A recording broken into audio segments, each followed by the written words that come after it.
Live now. Hello friends, this is Himanshi and welcome to let's learn. सभी को good evening, नमस्कार, राम राम, सत श्री अकाल, अस्सलाम वालेकुम, what are you feel connected with. Start करेंगे आज का session. 30 out of 30 full marks की सीरीज है, क्लास 4th है। अगर आप आज के सेशन में 25 मार्क्स लेकर के आप आ रहे हैं 30 में से, इसका मतलब आप एकदम सही स्थिति में हैं। कोई कितना भी कहता रहे हाय रे पेपर बदल गया, पैटर्न बदल गया, बातें बदल गई, ये हो गया वो हो गया, मैंने सब तरह के मिक्स क्वेश्चंस रखे हैं। जो लेटेस्ट पैटर्न है, जो ऐसे क्वेश्चंस हैं जिनका वो सदाबहार ही हैं, उनको उन पे पैटर्न का कोई असर पड़ता नहीं है। वो कॉन्सेप्चुअल क्वेश्चंस उस तरह से आते ही हैं, आते ही रहे हैं। ठीक है ना। तो स्टार्ट करते हैं, समझते हैं चीजें। ये क्वेश्चंस हैं, 30 क्वेश्चंस है। इस साल का आखिरी सेशन है ये मेरा आपके साथ, है ना। हम लोग मिलेंगे अब अगले साल, 1 साल बाद। बहुत ही घटिया सा जोक, बहुत ही पुराना पुअर जोक, पीजे जिसको हम कहते हैं, बट आप मान लीजिए ऑफलाइन में भी आज हम लोग यही जोक जो है क्रैक कर रहे थे, है ना। मैं ट्रैवल कर रही हूँ, तो अगले मंडे हम मिलेंगे। 4 तारीख को मैं आऊंगी, 5 को जो है हम आपका सेशन होगा, 5 जनवरी को। इन बिटवीन आपको नोट्स जो है अपडेट होकर के मिल जाएंगे, वो मैं अपने साथ लेकर के जा रही हूँ। उनको प्रूफ रीड करके आप तक पहुंचा दिया जाएगा, और जो पेंडिंग पीडीएफ्स हैं वो भी आपको मिल जाएंगे धीरे धीरे करके। Happy new year in advance, merry Christmas, Yashoda जन्मदिन, जो भी मनाता हो वो सब। ठीक है, डांस करने लग गए हो यहाँ पे, हैं। एनीवे, स्टार्ट करते हैं। मैं सिर्फ 2 घंटे की नींद पे सर्वाइव कर रही हूँ, दिन भर से ऑफलाइन क्लास लेके, ऑनलाइन क्लास लेके, ट्रैवल करके, ये वो फलाना इनका, है ना। फिर करियर की क्लास लेके, ये सब मजा पूरा आ रहा है। नींद में हूँ थोड़ी सी, लेकिन काम चल जाएगा। अच्छा, कल ना 26वां क्वेश्चन किया था हमने, 26th क्वेश्चन। उसका हिंदी का जो टैग वर्ड्स में जो हिंदी वाला सेक्शन था वो डिफरेंट था, उसमें ट्रांसलेशन में कुछ गड़बड़ थी। वो ठीक अभी आपको पीडीएफ में मिलेगा तो ठीक होकर के मिलेगा, बट आंसर वही है जो हमने डिस्कस किया है। ये शेयर कर दीजिएगा उन लोगों के साथ जो लोग भी इसको लाइव टेस्ट की तरह आज लीजिएगा, और 30 के 30 क्वेश्चन कीजिएगा। कुछ क्वेश्चन आपको लगेंगे हाँ ठीक है, लेकिन कुछ क्वेश्चन में आप फंसेंगे भी। ठीक है ना। मैराथन वगैरह वो सब मैं करा दूंगी 1 महीने में, टेंशन ना लो। मैं अच्छे से जितना करा रही हूँ उतना कर लोगे, सीटेट बचेगा नहीं, और प्रीवियस मैराथन्स भी देख लोगे तो, है ना। 5 जनवरी से बिल्कुल लगातार हम 8 फरवरी तक साथ ही रहेंगे, मिनिमम छुट्टी पे, बस संडे को छुट्टी रखेंगे। उसके बाद लाइक शेयर सब्सक्राइब आप कर दीजिएगा, ना किया हो तो आपने। ये जो पीडीएफ्स की मैं बात कर रही हूँ, जो नोट्स अपडेटेड आपको मिल जाएंगे न्यू ईयर विश के साथ, मैं आपको पूरी उम्मीद दे रही हूँ कि नोट्स अपडेट करा दूंगी। वो मैं जो है एक लाइव सेशन के माध्यम से आपको बता दूंगी। इतने आप टेलीग्राम चैनल सब्सक्राइब करके रख लो, जो बची हुई पीडीएफ्स हैं वो भी आपको मिल जाएंगी। No one is like you कैसे हो सकता है कोई भी, हम सभी को ईश्वर ने यूनिक बनाया है ना। और कोई कॉपी करे भी तो फर्स्ट कॉपी ही बन पाएगा, ओरिजिनल कैसे बनेगा। एनीवे, तो क्वेश्चन नंबर 1 देखिएगा। ये सब बातें चलती रहनी चाहिए, हंसी मजाक होता रहना चाहिए, है ना। क्वेश्चन नंबर 1 देख लो आप। अब आप क्वेश्चन नंबर 1 देखिएगा और समझिएगा। बहुत टाइम बाद ये फ्लो वापस आया है काम का, जिस मात्रा में मैं काम कर रही हूँ, खराब तबीयत में भी पिछले 1.5-2 महीने में, है ना। कोई कह रहा दिल ना दिया, आ जाओ इधर आ जाओ, फालतू बातें करा लो आपसे, हैं। ये अजर्शन रीजन क्वेश्चन करा लो, वहां पे दिल फेफड़े सब बाहर आ जाएंगे पेपर में जब सवाल आएगा तो। देखो एक बार, गाने गाने आ रहे हैं इनको। अजर्शन यानी अभिकथन, रीजन यानी कारण। मजाक में डांट रही हूँ मैं, सीरियसली नहीं हूँ, कभी आप दिल पे ले जाओ, चक्कर वक्कर आ जाए किसी को। असर्शन कथन क्या है भाई। Inclusion means students experiencing difficulties learn in isolated sections in a regular school. यानी समावेशन से तात्पर्य है कि अधिगम कठिनाई महसूस करने वाले छात्र, यानी वो बच्चे जो डिफिकल्टीज यानी लर्निंग डिफिकल्टीज से सफर कर रहे हैं, उनको आइसोलेशन में सिखाएं एक रेगुलर स्कूल में। आइसोलेशन, अलग अलग थलग करना अपने आप में कोई बहुत अच्छी बात नहीं है। मुख्य धारा का मतलब है यहाँ पे रेगुलर स्कूल। हाँ, रेगुलर स्कूल, नॉर्मल स्कूल में हर बच्चे को सिखाना है। इंक्लूजन यही कहता है, चाहे स्पेशल बच्चा हो, नॉर्मल बच्चा हो, गिफ्टेड बच्चा हो, विजुअली चैलेंज हो, लर्निंग डिफिकल्टी या लर्निंग डिसेबल्ड हो, हर तरह के बच्चे को आप रेगुलर स्कूल में सिखाएंगे, बट विद स्पेशल प्रोविजंस। जहां जरूरत है आप अपने मेथड में चेंजेस लाएंगे। लेकिन ये कह रहे हैं आइसोलेटेड वे में सिखाओ, कोई परिवर्तन लाने की जरूरत नहीं है, बस एडमिशन करा लो, तो ये तो इंटीग्रेशन हो जाएगा। एडमिशन तो दे दिया, बट आपने कोई बहुत स्पेशल प्रोविजन नहीं किए बच्चों के लिए, तो वो गड़बड़ है मामला। तो ये अपने आप में बात नेगेटिव है, गलत है, इसका कोई भी सर पैर नहीं है। रीजन क्या है, कितने % लोग सही जवाब दे रहे हैं देख लेती हूँ। चलो let's see. Such a practice prepares students experiencing learning difficulties for participation in society. यानी इस प्रकार की जो प्रैक्टिस है, अगर आप अलग थलग उनको रखोगे, आइसोलेट करोगे, सेग्रीगेट करोगे, तो ये कठिनाई महसूस कर करके बच्चे पक्के हो जाएंगे, समाज में प्रतिभागिता के लिए तैयार हो जाएंगे। बकवास बात है एकदम, है ना। आपको इंक्लूजन के नाम पे बच्चे को टॉर्चर करने की जरूरत नहीं है। बोथ ANR आर फॉल्स, जो कि आप लोग यहाँ पे कितने लोग सही जवाब दे रहे हैं, 61%, 68 हो गया है। फिर अब बढ़ करके। ठीक, कि इंक्लूजन का मतलब एजुकेशन फॉर ऑल है, सभी के लिए शिक्षा है, और जरूरत पड़ने पे आपको अपने मेथड्स में, अपने इंफ्रास्ट्रक्चर में, अपने स्कूल के सिस्टम में चेंज करने की जरूरत है। ना कि ये है कि बच्चे को बस आइसोलेशन में एडमिशन दिला दिया, अब बच्चा बैसाखी से आता है या व्हील चेयर से आता है और उसकी क्लास रख दी 3rd फ्लोर पे, ना आपके स्कूल में लिफ्ट है, ना आपके स्कूल में रैंप है। तो ये टॉर्चर है। अगर आपने चेंज नहीं किया तो जस्ट आइसोलेशन में उसको एडमिशन दे दिया। जो स्पेशल नीड वाला बच्चा है उसकी नीड्स को भी आपको फुलफिल करना है, मेथड्स को भी बदलना है अपने। ठीक है ना, इतनी बात क्लियर है। चलिए आगे बढ़ते हैं। Question number 2, according to Jean पियाजे, when children can not handle new experience within their existing cognitive structures, यानी जो एग्जिस्टिंग स्कीमा है, कॉग्निटिव स्ट्रक्चर का मतलब क्या है, जो स्कीमा है, बच्चे की प्रीवियस नॉलेज है ना, जो ओल्ड नॉलेज है, बच्चे का मेंटल स्ट्रक्चर है, मानसिक संरचना है, जब बच्चे उसमें अपने मौजूदा संज्ञानात्मक संरचनाओं के अनुसार नए अनुभव को नहीं समझ पाते, कि जो नया एक्सपीरियंस आ रहा है वो कॉग्निटिव स्ट्रक्चर्स में, एग्जिस्टिंग में ऐड नहीं हो पा रहा, तो दे एक्सपीरियंस व्हाट, यानी जो दिमाग में है और जो दुनिया में है वो बैलेंस में नहीं है ना। मन में मान लिया किसी को ईश्वर, वो कह रहा है अरे कौन हो यार तुम, मैं तो जानता भी नहीं हूं। आपने अपने किसी स्टार को, किसी हीरो को कुछ भी बना लिया, आपने कहा हीरो वर्शिप कर ली कि अब तो शाहरुख खान ही है, शाहरुख खान एक दिन मिले, आपने कहा अरे सरकार आप तो, मैं तो आपको मन में भगवान मान के बैठा हूं कि भाई तू है कौन के पता नहीं। अब क्या होगा, डिसइक्विलिब्रियम, जैसे फैन मूवी में वो दिखाया भी गया है ना, कि मतलब जो आपने मन में रियलिटी बनाई है, मन में जो मेंटल स्ट्रक्चर्स हैं और जो बाहर के मेंटल स्ट्रक्चर्स हैं वो मैच नहीं हो रहे। आपने या बच्चे ने बिल्ली को देख करके कुत्ता कह दिया, अब ये बैलेंस में नहीं है, क्योंकि उसके दिमाग में बिल्ली का स्कीमा ही नहीं है, तो अब ये डिसइक्विलिब्रियम होगा। कोई कहेगा बेटा ये बिल्ली नहीं होती, ये तो कुत्ता है, ये तो भौं भौं भी नहीं करती, या ये तो भौं भौं करता है, बिल्ली तो म्याऊं म्याऊं करती है। तो अब बच्चे के दिमाग में डिसइक्विलिब्रियम हो जाएगा। डिसइक्विलिब्रियम का मतलब है असंतुलन, जो ब्रेन में कॉग्निटिव स्ट्रक्चर, जो स्कीमा है और जो बाहर इंफॉर्मेशन है वो बैलेंस में नहीं है। तो अब यहां पे क्या हुआ है, can not handle new experience within their existing cognitive structure, यानी जो एग्जिस्टिंग स्कीमा बना हुआ है उसमें नए अनुभव को नहीं समझ पा रहा बच्चा, क्योंकि उसके पास उसका स्कीमा ही नहीं है। तो अब या तो नया स्कीमा बनाना पड़ेगा, सबसे पहले तो हो जाएगा डिसइक्विलिब्रियम यानी असंतुलन, एंड अडेप्टेशन रिजॉर्ट टू, यानी अडेप्टेशन का सहारा लेना पड़ेगा, अनुकूलन करना पड़ेगा, अडेप्ट करना पड़ेगा नया स्कीमा बनाने के लिए। अडेप्टेशन में ही एसिमिलेशन और एकोमोडेशन आते हैं। एसिमिलेशन होता है एग्जिस्टिंग स्कीमा में कुछ ऐड करना, और जैसे आपके ब्रेन में डॉग का स्कीमा है और आपने डॉग की कोई नई ब्रीड ऐड कर ली। एकोमोडेशन है परिवर्तन, मॉडिफिकेशन करना पुराने स्कीमा में, कि आपने देखा किसी बिल्ली को गलती से डॉग कह दिया तो आपने वो करेक्ट किया, तो आपने एकोमोडेट किया। ठीक है ना, तो डिसइक्विलिब्रियम होगा और अडेप्टेशन लगेगा। अगर आपका कॉग्निटिव स्ट्रक्चर जो पहले से मानसिक संरचना है वो नए ज्ञान को या जो भी आपके सामने इंफॉर्मेशन आई है उसको ऐड करने में या पहचानने में असमर्थ है, तो डिसइक्विलिब्रियम होगा पहले तो, क्योंकि जो आपके पास स्टोर्ड इंफॉर्मेशन है वो मैच नहीं कर रही, जो बाहर की दुनिया है और आपके दिमाग की दुनिया है दोनों बैलेंस में नहीं है। ठीक, अडेप्टेशन क्या है, अब आपको अडेप्ट करना होगा। हाँ भाई शाहरुख खान नहीं जानता मुझे, क्या बात हो गई, कोई बात नहीं, वो फैन मूवी में जो वो फैन था उसको करेक्ट कर लेना चाहिए। ठीक, तो ये अडेप्टेशन वैसा ही है कि कोई बात नहीं, अच्छा ये मैंने गलती से इसको बिल्ली बोल दिया था, ये तो कुत्ता है, तो अडेप्ट कर लेंगे आप, या तो नया स्कीमा बनाएंगे या फिर पुराने स्कीमा में मॉडिफिकेशन कर लेंगे, जिसको हम कहते हैं एकोमोडेशन। जब आप मॉडिफाई करते हैं या नया स्कीमा बनाते हैं और नई इंफॉर्मेशन को एग्जिस्टिंग स्कीम में फिट कर लेते हैं तो उसको एसिमिलेशन कहते हैं, कि दाल और चावल आपके दिमाग में स्कीमा में थे, आपने मिक्स करके खाना सीखा, एसिमिलेशन है। ठीक है ना, आपके दिमाग में पहले ये था कि जो पक्षी है, एक हेलीकॉप्टर को देख के बच्चे ने बर्ड बोल दिया, क्योंकि उसके दिमाग में बर्ड का ही स्कीमा है।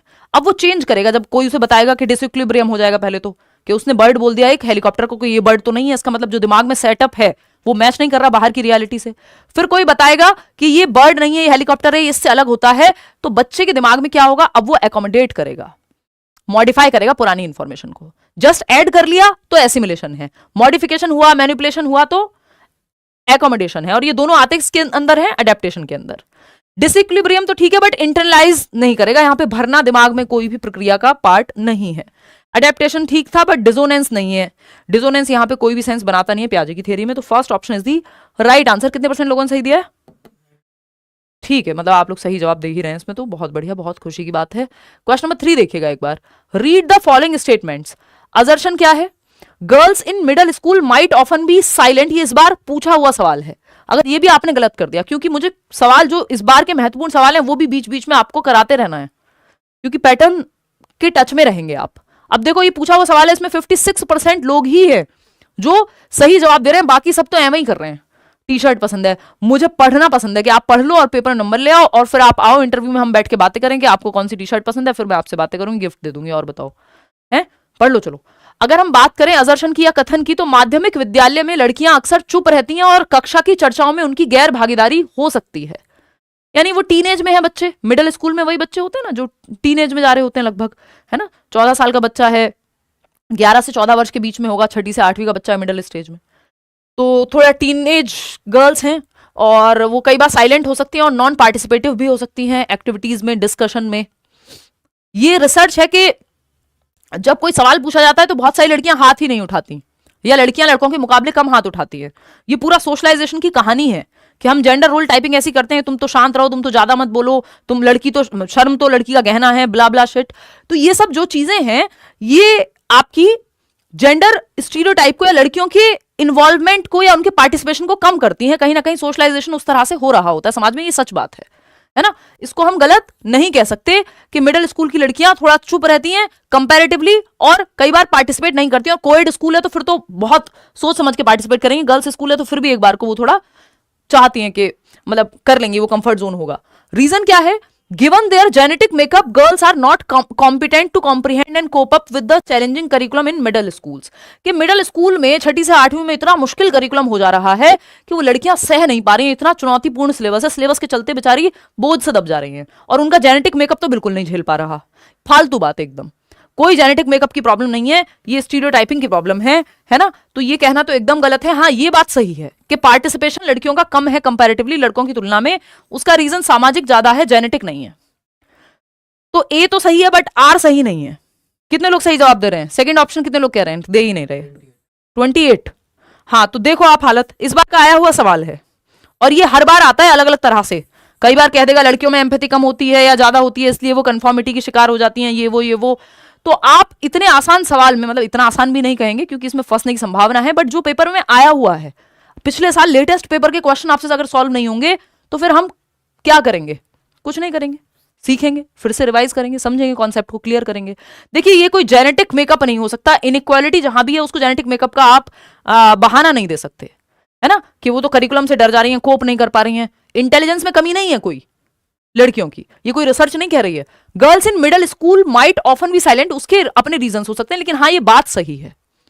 ये वैसा ही है कि एक सवाल आता है कि ज्यादातर लड़कियां जो हैं डॉल्स चूज करती हैं और लड़के जो हैं कार्स चूज करते हैं, तो ये बात सही हो सकती है क्योंकि कल्चरली ऐसा ही माहौल बना के रखा हुआ है, लेकिन इसका ये मतलब बिल्कुल नहीं है कि ये कोई बायोलॉजिकल रीजन है इसके पीछे।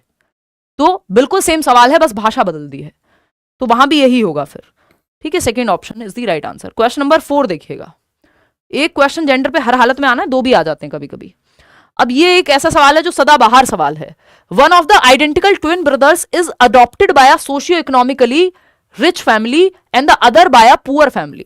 2 आइडेंटिकल ट्विन्स हुए। आइडेंटिकल यानी वो जुड़वा जिनकी शक्ल भी सेम है, सेक्स भी सेम है, यानी 2 भाई होंगे तो 2 भाई होंगे, 2 बहनें हैं तो 2 बहनें होंगी, और उसमें भी लगभग इनकी हेरिडिटी भी 0.89% यानी लगभग 90%, 89% के आसपास सेम होती है। पूरी तरह नहीं बट काफी हद तक सिमिलैरिटी है। अब आइडेंटिकल जुड़वा बच्चे बिल्कुल, है ना, जो सेम दिखते हैं एकदम। मूवी याद दिलाओ कोई, याद नहीं आ रही, बट जुड़वा बच्चे आपने देखे ही हैं। ठीक, तो क्योंकि मैं नींद की कमी है तो नींद की कमी में चीजें याद नहीं आती हैं। एनीवे, तो सोशियो इकोनॉमिकली रिच फैमिली ने एक बच्चे को अडॉप्ट कर लिया। 2 जुड़वा बच्चे हैं। एक सर्कस करके एक मूवी आई थी रणवीर सिंह की, फ्लॉप हो गई थी तो आपने देखी नहीं होगी, मैंने तो देख ली थी तो मुझे तो याद है। कोई कह रहा मैं भी ट्विन्स हूं, बहुत बढ़िया। करण अर्जुन, बट वो आइडेंटिकल ट्विन नहीं है, एक जैसे नहीं दिखते ना दोनों। तो बट ठीक है, मान लो कि 2 जुड़वा बच्चे हुए, एक को अमीर परिवार ने अडॉप्ट कर लिया, गोद ले लिया, और दूसरे को गरीब परिवार ने। आफ्टर 1 ईयर, 1 साल के बाद, विच one of the following may be most likely observed about their IQ scores. 1 साल के बाद इन दोनों के IQ स्कोर में आप क्या ऑब्जर्व करेंगे, क्या अवलोकन करेंगे, बताइए जरा। हाँ, सब गलत जवाब दे रहे हैं इसमें, 61% लोग गलत जवाब ही दे रहे हैं क्योंकि ये यही चला आ रहा है, हम इसको ऐसे ही देखते हुए आ रहे हैं। और प्रीवियस रिसर्चेस कहती भी यही थी, लेकिन जो न्यू रिसर्चेस हैं वो ये मानती हैं कि सोशियो इकोनॉमिक स्टेटस का अच्छा खासा प्रभाव आपके IQ पे पड़ सकता है इन द लॉन्ग रन। यानी जिस समय जन्म हुआ है या बच्चा 2 साल का है तो मान लो 6 पॉइंट का अंतर है सोशियो इकोनॉमिक स्टेटस के कारण, या 2 बच्चों में नॉर्मल डिफरेंस है, वो कई गुना 3 गुना तक उसका इंपैक्ट लॉन्ग रन में पड़ सकता है। बहुत ज्यादा परिवर्तन ऐसा नहीं है कि आज आईक्यू क्योंकि ये दोनों बच्चे साथ में ही पैदा हुए हैं तो माँ बाप तो सेम ही है, तो उस केस में लेकिन लॉन्ग रन में डिफरेंस आएगा, 1 साल में नहीं आएगा। इन्होंने कहा 1 साल बाद आप कंपैरिजन करा लो। देखिए SES सोशियो इकोनॉमिक स्टेटस जिसको कहते हैं, इसका प्रभाव नई रिसर्चेस ये कहती हैं कि पड़ता है, सोशियो इकोनॉमिक स्टेटस का प्रभाव आईक्यू पे पड़ता है, क्योंकि इन बच्चों को जो रिच फैमिली में अडॉप्ट किया होगा वहां पे बेहतर एजुकेशनल एनवायरमेंट मिलेगा, स्ट्रेस कंपैरेटिवली कम होगा, क्योंकि खाने का रोना नहीं है वहां कि आज खाना मिलेगा कि नहीं मिलेगा। पिताजी शराब पी के आ रहे हैं, रोटी का पता नहीं है, माताजी घर में बर्तन मांज रही हैं, किसी तरह से काम चला रही हैं, है ना, तो स्ट्रगल्स ज्यादा हैं। अगर सोशियो इकोनॉमिक स्टेटस खराब है तो ज्यादा स्ट्रगल्स हैं, ज्यादा खराब माहौल मिलेगा, ज्यादा एजुकेशनल अपॉर्चुनिटीज नहीं मिल पाएंगी। कितनी तरह की क्लासेस अमीर लोग अपने बच्चों के लिए लगा दे रहे हैं, स्विमिंग भी करा रहे हैं, चेस में भी भेज रहे हैं, डांस भी करा रहे हैं, म्यूजिक भी सिखा रहे हैं, है ना, और स्कूल तो जा ही रहे हैं बच्चे, अच्छे स्कूल में जा रहे हैं, जरूरत पड़ने पर ट्यूशन भी लगा दे रहे हैं, समझ रहे हो। तो वो काम सोशियो इकोनॉमिकली पुअर जो फैमिली है वो नहीं कर पाएगी। तो the boy with rich socio economic family greater score करेगा नहीं, 1 साल में कोई अंतर नहीं आएगा, लॉन्ग रन में आएगा। Both of them will score equally, इसके साथ हम जाएंगे। पहले हम भी यही माना करते थे कि भैया ये तो जो है जो socio economic level does not affect the IQ score, कि आईक्यू पे बहुत ज्यादा प्रभाव नहीं पड़ेगा, बट लॉन्ग रन में पड़ जाएगा, कई पॉइंट्स का प्रभाव पड़ जाएगा। तो हम आज की डेट में इसके साथ नहीं जाएंगे। गरीब परिवार का लड़का जो है वो समृद्ध वाले को पीछे छोड़ देगा, ये वो फालतू बातें हैं, दोनों सेम स्कोर करेंगे 1 साल में, तो कुछ नहीं अंतर आएगा। क्वेश्चन नंबर 5 देखिएगा, क्वेश्चन नंबर 5 देखिएगा, ये क्या कहता है, which of the following would be the most appropriate way to encourage disadvantaged children. 1 number का क्वेश्चन आना ही है। अलाभान्वित या वंचित समूह वर्ग से आने वाले बच्चों की अगर हम बात कर रहे हैं तो कौन सा तरीका है जो उन्हें रोज स्कूल आने में प्रोत्साहन देगा, कि अलाभान्वित वर्ग से आने वाला बच्चा, वंचित समूह से आने वाला बच्चा, चाहे वो किसी भी जाति, धर्म, संप्रदाय के आधार पर वंचित हो, सामाजिक आर्थिक स्थिति के रूप में वंचित हो, पीछे हो, उसको आप स्कूल बुलाएं, वो भी स्कूल आए। अब ऐसा हो सकता है एक बच्चा ईडब्ल्यूएस कैटेगरी से स्कूल में एडमिशन लेके आया हुआ है, उसको एडमिशन तो मिल गया, बेचारी की शर्ट है जो बाकी बच्चों से हो सकता है बहुत खराब स्थिति में हो, उसका लंच बहुत पुराना सा दिखे, बाकी बच्चे उससे बात ना करना चाह रहे हो, मजाक उड़ा रहे हो उसका, अब वो रेगुलर स्कूल आना चाहेगा, नहीं आना चाहेगा। तो अब आपको ऐसा बच्चा जो डिसएडवांटेज पोजीशन पे है उसको स्कूल में लेकर के आना है, तो आप क्या करेंगे एज अ टीचर, है ना, पेइंग रुपीज, क्योंकि सिर्फ एडमिशन देने से काम नहीं चलेगा भाई। हम कहते हैं 25% सीट दे देंगे इकोनॉमिकली वीकर सेक्शन को प्राइवेट स्कूल्स में भी, आरटीई ये कहता है, बट उससे काम नहीं चलेगा, आपको इन्वॉल्व भी करना है ना बच्चे को, बाकी बच्चों का एटीट्यूड भी चेंज करना है, टीचर का एटीट्यूड भी चेंज करना है। पेइंग ₹5 पर डे टू अट्रैक्ट चिल्ड्रन, ये रिवॉर्ड पनिशमेंट से तो बच के रहना है, नेगेटिव पॉजिटिव वर्ड में हम ये बात एस्टेब्लिश कर चुके हैं, इससे कुछ होना नहीं है। ओपनिंग रेजिडेंशियल स्कूल्स, ये जवाब आप लोग 55% लोग सही दे रहे हैं कि वो बच्चे जो डिसएडवांटेज पोजीशन से आते हैं उनके लिए ये एक तरीका होता है, वन ऑफ द वेज में से, मतलब one of the many ways में से, कि आवासीय विद्यालय खोलना, जैसे कस्तूरबा गांधी KGB बोलते हैं ना, कस्तूरबा गांधी बालिका विद्यालय, या फिर आपके EMRS भी जो है डिसएडवांटेज या डेप्राइव्ड जो बच्चे हैं उन्हीं के लिए हैं एकलव्य मॉडल रेजिडेंशियल स्कूल्स। तो क्योंकि बच्चे रहेंगे ही वहीं और वो वहीं पे पढ़ेंगे, वहीं पे सोएंगे, तो वो बात सही है।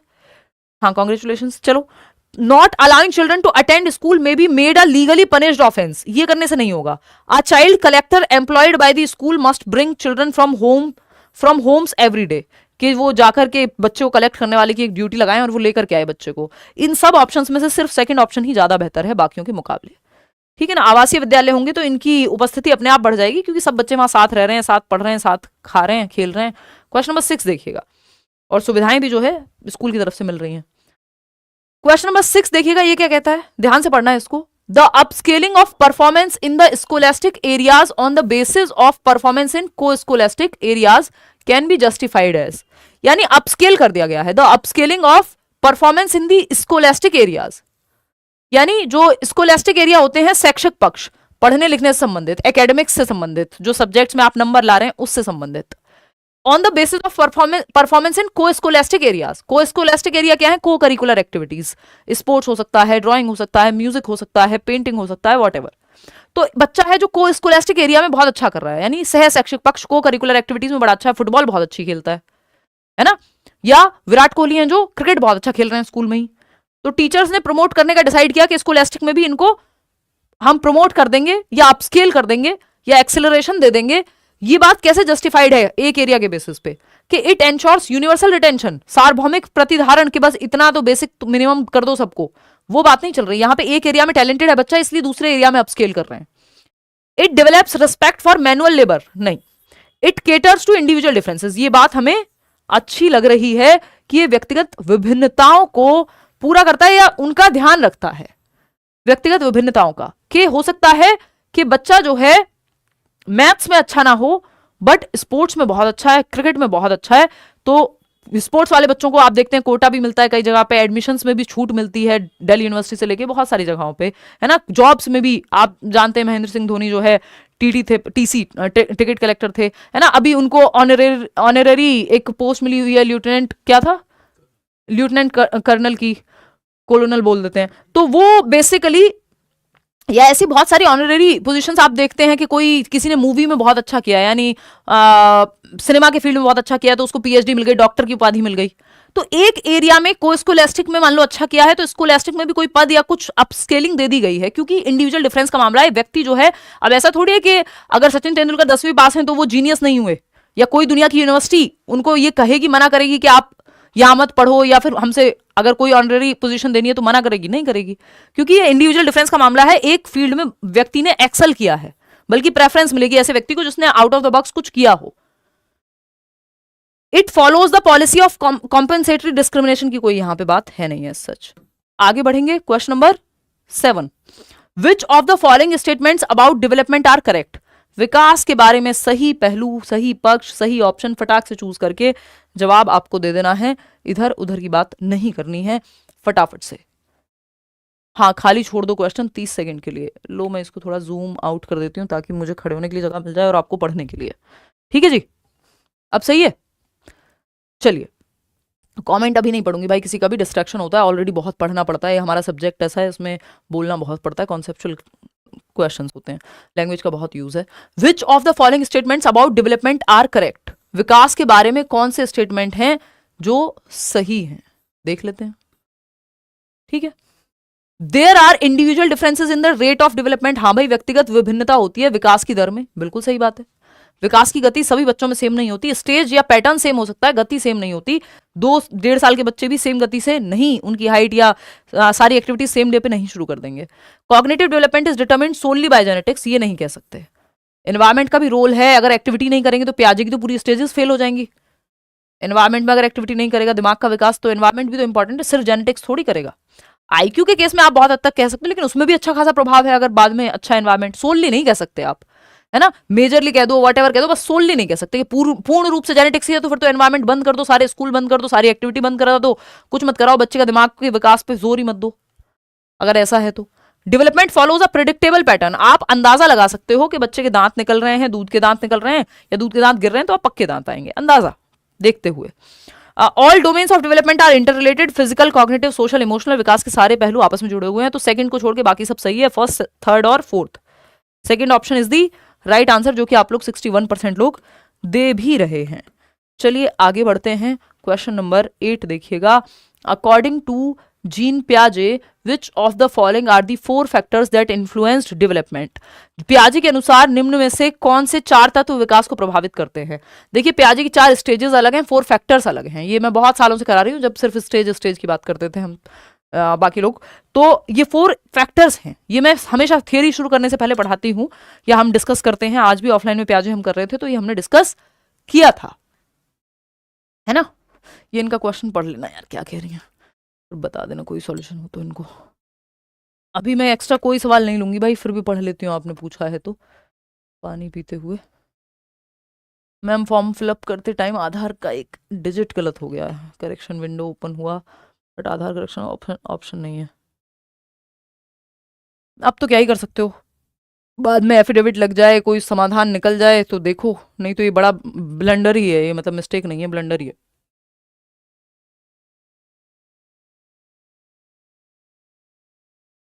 क्योंकि करेक्शन में भी ना वो बेसिक डिटेल्स चेंज करने का ऑप्शन देते नहीं है जनरली। चलिए समझते हैं। 71%। अकॉर्डिंग टू जीन पियाजे, which of the following are the 4 factors. कितने लोग दे रहे हैं फर्स्ट ऑप्शन। देखो इसकी सिंपल ट्रिक है, MESE, है ना। मैचुरेशन, यस, इसको हेरिडिटी भी कह सकते हो। Activity, maturation, M for maturation, E for experience, जिसको एक्टिविटी भी कह देते हैं कि बच्चा और सोशल एक्सपीरियंस, बच्चा सोशली भी अनुभव तो करेगा ही, और इक्विलिब्रेशन, ये 4 फैक्टर्स हैं जिनकी बात पियाजे करते हैं। ठीक है, लैंग्वेज इन 4 फैक्टर्स में नहीं है, कल्चर की बात तो कर ही नहीं रहे हैं, सोशल इंटरेक्शन की वो बात कर रहे हैं, लेकिन उतना महत्व नहीं दे रहे हैं जितना पियाजे वाइगॉत्स्की देते हैं। और ये इन्होंने बस 4 फैक्टर में ही बात की है, बाकी आपको कोई खास नजर नहीं आएगी। Positive and negative reinforcement, reinforcement की बात पियाजे वाइगॉत्स्की करेंगे ही नहीं। ऑब्जर्वेशन, अटेंशन, रिटेंशन, मेमोरी, ये सब तो फालतू बातें हो गई। ठीक है ना, मतलब ये यहाँ के कॉन्टेक्स्ट में नहीं है, दूसरी थियरी में आती है। क्वेश्चन नंबर 9 देखिएगा, और 4 स्टेजेस कौन सी हैं? SPCF, sensory motor, pre operational, concrete operational और फॉर्मल ऑपरेशनल। ये 4 फैक्टर्स हैं, मैचुरेशन, एक्सपीरियंस या एक्टिविटी कह लो, सोशल एक्सपीरियंस और इक्विलिब्रेशन, जिसमें अडेप्टेशन और ऑर्गेनाइजेशन आते हैं। अडेप्टेशन में एसिमुलेशन और एकोमोडेशन आता है। एनीवे, आते हैं assessment should be reported in such a manner. आकलन को कैसे सूचित करें या कैसे रिपोर्ट करें? क्या आपने असेस किया है बच्चे को? कराऊंगी यार हिंदी, हाँ, अपियरिंग स्टूडेंट्स सीटेट बिल्कुल दे सकते हैं, उसमें कोई भी दो राय है ही नहीं। एनसीटीई ने 2023 में ही आई थिंक वो क्लियर कर दिया, 23 या 21 में ही वो क्लियरिटी है उस पर। अगर आपको एक दिन भी हुआ है अपना डीएलएड, बीटीसी, बीएड करते हुए, तो आप सीटेट भर सकते हो, है ना।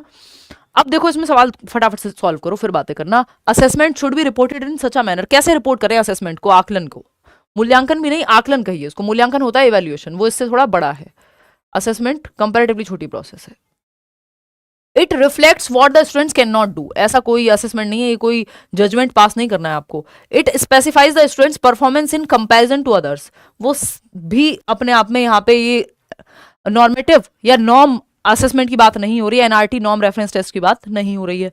It details what and how the student has been learning, हाँ बच्चा कैसे सीख रहा है और क्या सीखा है उसने, ये आकलन में पता लगेगा आपको। कि आपने पोल में जवाब दिया तो पता लगेगा किस टॉपिक में कहाँ आपको समस्या आ रही है, आप पढ़ के गलत कहाँ समझ रहे हैं जो इतने लोग गलत जवाब दे रहे हैं, हालांकि इसमें आपने ठीक जवाब दिया है। It describes the student with appropriate labels, labels लगाना, ठप्पा लगाना बच्चे को स्लो लर्नर या फास्ट लर्नर मार्क करना, वो गलत बात है। तो third option is the right answer, जो कि आप लोग ऑलरेडी दे रहे हैं, तो इस पर ज्यादा चर्चा करने की जरूरत हमको नहीं है। क्वेश्चन नंबर 10 देखिएगा, एनईपी पे क्वेश्चन जब ऑनलाइन पेपर हुआ था तो तब आए थे, तो अभी भी आ जाए तो कोई बहुत बड़ी बात नहीं है, तो आप पढ़ के जाइए, इसको जरूरी है। What should the holistic 360 degree multi dimensional report card, जो नेशनल एजुकेशन पॉलिसी में 360 डिग्री प्रोग्रेस कार्ड या रिपोर्ट कार्ड की बात हुई है, वो क्या प्रपोज करता है बताइए। कैप से याद रख सकते हो, CAP, फटाफट से बताओ। 58% लोग सेकेंड ऑप्शन दे रहे हैं जवाब में। देखिएगा, comparison of the student performance with the marks across the state, बाकी बच्चों से कंपेयर करना कोई भी बहुत अच्छा तरीका नहीं है असेसमेंट का, और इसको 360 डिग्री तो बिल्कुल नहीं कहेंगे। चहुमुखी आकलन की बात हो रही है। Progress of the learners in the cognitive, affective and psychomotor domain, बिल्कुल सही बात है, बच्चे के दिमाग, उसका दिल यानी इमोशंस जुड़े हुए हैं कि नहीं लर्निंग में, और साइकोमोटर यानी फिजिकल एक्टिविटी या hands on experience learning by doing करके वो सीख रहा है कि नहीं। इन तीनों पहलुओं को जब आप जोड़ करके एक रिपोर्ट कार्ड बनाएंगे तो उसको 360 डिग्री होलिस्टिक रिपोर्ट कार्ड कह रही है नेशनल एजुकेशन पॉलिसी, जिसको हैंड, हार्ट और हेड की शिक्षा भी कह रहे थे महात्मा गांधी। यानी बच्चे का दिमाग, जिसको कॉग्निशन कहते हैं, इमोशंस, अफेक्टिव डोमेन यानी बच्चे का दिल, इमोशंस जुड़े हुए हो लर्निंग में, और साइकोमोटर या हैंड जिसको कहते हैं फिजिकल एक्टिविटी करके भी वो सीख रहा हो, तो वो प्रोग्रेस कार्ड जो है 360 डिग्री हो जाएगा, यानी दिमाग, दिल और एक्टिविटीज, शरीर सब शामिल है सीखने में। करेक्ट आइडेंटिफिकेशन, लेबलिंग अपने आप में नेगेटिव है, कल भी हमने डिस्कस किया था। Problem areas in the students comprehension that the parents need to work upon, बच्चे के पेरेंट्स को काम नहीं देते आप, पेरेंट्स में कमी नहीं निकालते आप, सिस्टम में देखते हैं। तो ये जो है सेकेंड ऑप्शन है यहाँ पे सिंपल जवाब। आगे बढ़ेंगे, क्वेश्चन नंबर 11 देखिएगा, लॉरेंस कोहलबर्ग की जब हम बात कर रहे हैं तो इनके बारे में कौन सा एक कथन है जो सही है, पोल में फटाक से जवाब देंगे। Did not refer to Piaget's theory of moral development, या फिर proposed 6 stages of moral development organized into 2 general levels, 3 general levels में इन्होंने ऑर्गेनाइज किया था, 3 लेवल हैं, 6 स्टेजेस हैं, तो ये तो हो गया देखो बिल्कुल गलत। Conducted research on children by presenting them with a hypothetical situation, Heinz dilemma, यानी एक रिसर्च कंडक्ट की, एक अनुसंधान कंडक्ट किया, एक काल्पनिक स्थिति देकर के हाइंस की डिलेमा या हिंज की दुविधा, कि हिंज की जो वाइफ है उसकी डेथ हो जाएगी, यदि उसके पास एक ही चांस है या एक ही तरीका है हिंज के पास या हाइंस के पास अपनी वाइफ को बचाने का कि वो चोरी कर ले, तो उसमें सही गलत की नैतिकता पे हाइपोथेटिकल क्वेश्चंस पूछे गए, ये बात सही है। Argues that morality in girls and boys progress differently in the course of their cognitive development, तो ये तो इनका क्रिटिसिज्म है कि इन्होंने जेंडर बायस थियरी बनाई है, फीमेल्स किस तरह से सही और गलत को अप्रोच करती हैं उस पर ध्यान ही नहीं दिया, सिर्फ मेल सैंपल्स थे इनकी थियरी में। तो ये कहना तो गलत हो जाएगा, ठीक है ना। तो एक ही बात सही है कि conducted research on children by presenting them with a hypothetical situation, उनको बहुत सारी परिकल्पनात्मक सिचुएशंस देके कि ये होगा तो ये होगा, 2 लोग होंगे तो किसको बचाओगे, है ना। जैसे आप देखते हैं कि यूपीएससी के इंटरव्यूज में कई बार क्वेश्चंस पूछे जाते हैं ऐसे हाइपोथेटिकल कि एक तरफ आपको जो है ईमानदारी बचानी है, दूसरी तरफ सिस्टम बचाना है, फलाना ढिमका, 50 तरह की चीजें हो सकती हैं कि आपको रिश्वत लेने के अलावा कोई चांस नहीं मिल रहा या लेनी ही पड़ेगी, तो आप क्या करेंगे, ऊपर से पॉलिटिकल प्रेशर है और आपको वो गलत काम नहीं करना है, तो फिर आप क्या करेंगे। तो 2 दुविधा वाली सिचुएशन आपको दी जाती है, मॉरल डिलेमा वाली। तो वही इन्होंने मॉरल डेवलपमेंट को चेक करने के लिए ऐसी मॉरल डिलेमा वाली बहुत सारी सिचुएशंस दी थी, जिसमें से हाइंज एक है, ठीक है ना। तो अगर हम देखें यहाँ पे did not refer to Piaget's theory of moral development, ये कहना गलत होगा, क्योंकि पियाजे की जो थियरी है मॉरल डेवलपमेंट की, उसको इन्होंने रेफरेंस बना करके अपनी एक नई थियरी दी थी। तो ऐसा तो नहीं कह सकते कि पियाजे को रेफर नहीं किया था। ये वैसा ही है कि अब मैं कहूंगी तो विवाद होगा, है ना, कि आप जो है हाइपोथेटिकल सिचुएशन दे ली। बहुत ज्यादा आज बोलने का मन नहीं है यार, बहुत थकी हुई, किसी और दिन बोलूंगी। देखो क्वेश्चन नंबर 12 देखिएगा, text book depiction of women with feminine traits such as nurturing, caring and emotional are an example of, यानी पाठ्य पुस्तकों में स्त्रियों का केवल नारीवादी विशेषताएं, कि जैसे जो हम फेमिनिन ट्रेट्स जिनको हम लेबल करते हैं, जैसे नर्चरिंग होना, केयरिंग होना और इमोशनल होना, कि बड़ी इमोशनल होती हैं, ये सब डिपिक्शन टेक्स्ट बुक्स में दिखाई जा रही है। कि जहां केयर की बात आ रही है, इमोशनल होने की बात आ रही है, तो माँ का कैरेक्टर ही ऐसा बना दिया कि वो तो बेचारी सेक्रीफाइस ही करेगी, उसका अपना कोई जीवन नहीं है, अपना कोई अस्तित्व नहीं है, अपना जीवन वो जिएगी नहीं, बस बच्चों के लिए जिएगी, है ना। और बच्चों की सारी जिम्मेदारी माता की ही है, उनको खिलाना पिलाना व्हाटएवर नर्चर करना। पिताजी का उसमें बस इतना ही रोल है कि वो पैसे कमा के लाते हैं। अब माता भी पैसे कमा के ला रही है, तो फिर पिताजी का क्या रोल बचा, खत्म करते हैं रोल? नहीं, उनको भी फेमिनिन ट्रेट्स और मस्कुलिन ट्रेट्स दोनों का बैलेंस है हर एक व्यक्ति, या होना चाहिए, जिसको हम एंडोगाइनस पर्सनैलिटी बोल रहे हैं, ठीक। तो यहाँ पे हम अगर सिर्फ डिपिक्शन दिखाएंगे किताबों में कि फेमिनिन ट्रेट्स तो वो होते हैं जो नर्चरिंग होती हैं, केयरिंग होती हैं, इमोशनल होती हैं, रोने लग जाएं छोटी सी बात पे, है ना, और सिर्फ महिलाएं ही रोती हैं, ये सब जेंडर बायस, जेंडर स्टीरियोटाइप की तरफ हमें लेकर के जा रहे हैं। ये डिपिक्शन सही नहीं है ना। Portrayal of इनेट abilities of women, ये तो इनेट एबिलिटी कोई बात ही नहीं है, इक्वालिटी इक्विटी तो कुछ नहीं है इसमें, क्योंकि पुरुष भी रो सकते हैं, केयरिंग हो सकते हैं, नर्चरिंग हो सकते हैं, है ना। क्वेश्चन नंबर 13 देखिएगा, ये क्या कहता है, critical thinking among students can be assessed by, यानी समालोचनात्मक चिंतन जिसकी बात 21वीं शताब्दी के कौशलों में इसको शामिल किया जाता है, 21st सेंचुरी स्किल्स में क्रिटिकल थिंकिंग को। तो इसका आकलन किस प्रकार किया जा सकता है कि बच्चे सोच रहे हैं, जहां बच्चे के दिमाग पे जोर पड़े, वो दिशाओं में सोचे, वही आंसर आपको इन चारों में से सही मिल जाएगा। सिर्फ रिकॉल एबिलिटी के बेटा याद करके बताओ नाउन की क्या डेफिनेशन होती है, इसमें कोई क्रिटिकल थिंकिंग नहीं है, बस आपका मेमोराइजेशन लगा है ना। फिर आता है एनालाइजिंग देयर इंटरप्रिटेशन स्किल्स, उनके विवेचनात्मक कौशलों की विश्लेषण के द्वारा आप पता लगा पाएंगे कितना बेहतर एनालिसिस करते हैं, सारे पहलुओं को खोल करके समझ पाते हैं। तो उससे समझ में आएगा जितना बेहतर एनालिसिस है जिस बच्चे का, तो क्रिटिकल थिंकिंग वो अच्छी कर पा रहा है, हर एक पहलू से किसी चीज को देख पा रहा है जो क्रिटिकल थिंकिंग में होता है, कि फैक्ट क्या है, ओपिनियन क्या है। मेजरिंग देयर स्पीड ऑफ कॉपिंग, कितने बढ़िया नकल करते हैं, एक्यूरेसी कितनी है स्पेलिंग की, तो हो सकता है बहुत शुद्ध लिखता हो वर्तनी, लेकिन दिमाग चलाने को कहें तो ना चलाता हो। सिर्फ सुंदर राइटिंग शुद्ध वर्तनी से क्रिटिकल थिंकिंग नहीं हो जाएगी, दिमाग पे जोर जब तक नहीं पड़ रहा, दिशाओं में नहीं सोच पा रहा, तब तक दिक्कत है। तो second option is the right answer. Question number 14 देखिएगा, ये क्या कहता है, in the light of contemporary theories of intelligence such as that of Howard Gardner which of the following statements is not correct. यानी गार्डनर की theory के अनुसार अगर हम माने, जो समकालीन थियरी है, जो आज के समय में मॉडर्न डे में जिस तरह से इंटेलिजेंस को देखते हैं, तो कौन सा तरीका है, कौन सी एंगेजमेंट, कहां एंगेजमेंट, माफी, बहुत खर्चा किया है, अपने पैसे से लिए भाई, कोई एंगेजमेंट रिंग नहीं है, गलत ना समझें, है ना। देखो बुद्धिमत्ता के समकालीन सिद्धांतों जैसे कि हार्वर्ड गार्डनर द्वारा दिए सिद्धांत के अनुसार बुद्धि के बारे में निम्नलिखित में से कौन सा कथन सही नहीं है? फूल भेजने लग गए हो, कमाल कर दियो।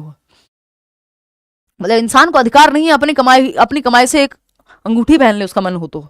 मैं वैसे ही नहीं पहनती हूँ, कंफर्टेबल नहीं होता है, ट्रैवल कर रही हूँ भूल जाऊंगी तो इसलिए पहन ली है। देखो एक बार अगर हम देखें यहाँ पे, तो in the light of contemporary theories of intelligence such as that of Howard Gardner, intelligence के बारे में कौन सी एक बात सही नहीं है? तो intelligence can be accurately predicted by administering standardize test, यही सही नहीं है कि टेस्ट के द्वारा आप इंटेलिजेंस को माप सकते हो, क्योंकि गार्डनर तो कह रहे हैं मल्टीपल तरीके से व्यक्ति इंटेलिजेंट हो सकता है, जरूरी नहीं टेस्ट से ही आप माप सको। वो म्यूजिक में इंटेलिजेंट हो सकता है, वो गार्डन यानी नेचर को समझने में इंटेलिजेंट हो सकता है, ठीक है ना। Intelligence comprises of several independent intelligences, जो कि 8 टाइप्स ऑफ इंटेलिजेंस की इन्होंने बात की भी है, ये सही है, लेकिन हमको गलत चाहिए, नॉट लिखा हुआ है है ना। Intelligence is a complex interplay of heredity और एनवायरमेंट का कॉम्प्लेक्स इंटरप्ले है, सही बात है। Intelligence can B nurtured by providing appropriate stimulating environment, अच्छा एनवायरमेंट मिलेगा, बुद्धि को बेहतर किया जा सकता है। तो फर्स्ट ऑप्शन है जो गलत है, और जो गलत है वही सही है क्योंकि पूछा ही गलत है, नॉट लिखा हुआ है। ठीक है, आगे बढ़ेंगे। क्वेश्चन नंबर 15 देखिएगा, क्वेश्चन नंबर 15 देखिएगा, what are the identifying characteristics of learners with dyslexia. यानी किसी बच्चे को यदि पठन वैकल्य है, डिसलेक्सिया है, तो आइडेंटिफाइंग कैरेक्टरिस्टिक्स यानी उसकी विशेषता क्या होगी, कैसे पहचानोगे बच्चे को। भाई आप टीचर हो, आपको डिसलेक्सिक बच्चे की पहचान करनी है, कैसे पहचानोगे, बताओ फटाफट, जल्दी जल्दी बताओ। Struggle with word recognition, decoding and spelling. हाँ, वर्ड्स को पहचानने में, डिकोड करने में, स्पेलिंग समझने में, ये सब दिक्कतें आती हैं बच्चे को। 100 को वॉल्स पढ़ सकता है, डॉग को गॉड पढ़ सकता है, 6 को 9 पढ़ सकता है। तो ये कई बार रिवर्स में या जिसको हम कहते हैं मिरर में दिखती हैं चीजें, उल्टा पढ़ता है। कई बार न्यूक्लियर को अनक्लियर पढ़ सकता है ना। और स्पेलिंग में या रिकॉग्निशन में ब्रेन में उसके इंफॉर्मेशन अलग से प्रोसेस हो रही होती है, तो उसको पढ़ने में कठिनाई होती है। ईशान अवस्थी याद कर लो, तारे जमीन पर। इन अटेंशन हाइपर एक्टिविटी, ये एडीएचडी में होता है, ना कि डिसलेक्सिया में। डिसलेक्सिया रीडिंग डिसऑर्डर है। ओरिजिनलिटी, फ्लुएंसी, फ्लेक्सिबिलिटी, ये तो क्रिएटिविटी का ही एग्जांपल है। Difficulty in muscle control, movement and coordination, ये कई जगहों पे हो सकता है। ये ऑर्थोपेडिक प्रॉब्लम हो सकती है, ये डिस्प्रैक्सिया हो सकता है, जिसमें चलने फिरने या बेसिक मोटर एक्टिविटीज में बच्चे को दिक्कत आ सकती है, डिस्प्रैक्सिया हो सकता है। चलिए खैर आगे बढ़ते हैं नेक्स्ट सवाल की तरफ, और नेक्स्ट सवाल क्या कहता है फटाक से समझ लेते हैं। क्वेश्चन नंबर देखिएगा 16, असर्शन रीजन, आपका फेवरेट सवाल। जवाब दीजिएगा। कथन क्या है, to develop critical thinking in learners a teacher bring several newspapers mentioning the same news and encourage students to discuss it in groups. यानी बच्चों में क्रिटिकल थिंकिंग, समालोचनात्मक चिंतन, अलग अलग पहलू से किसी चीज को देखने की क्षमता विकसित हो सके, तो सेम न्यूज के या सेम आर्टिकल अलग अलग न्यूज़पेपर में जो आया हुआ है, टीचर क्लासरूम में लेकर के आता है कि भाई ये हिंदुस्तान टाइम ने छापा है, ये टाइम्स ऑफ इंडिया ने छापा है, ये द हिंदू ने छापा है, ये दैनिक जागरण ने छापा है, ये कौन सा पढ़ते थे आप वो यूपीएससी तैयारी में, कोई तो सत्ता वत्ता कुछ समथिंग, जनसत्ता, है ना।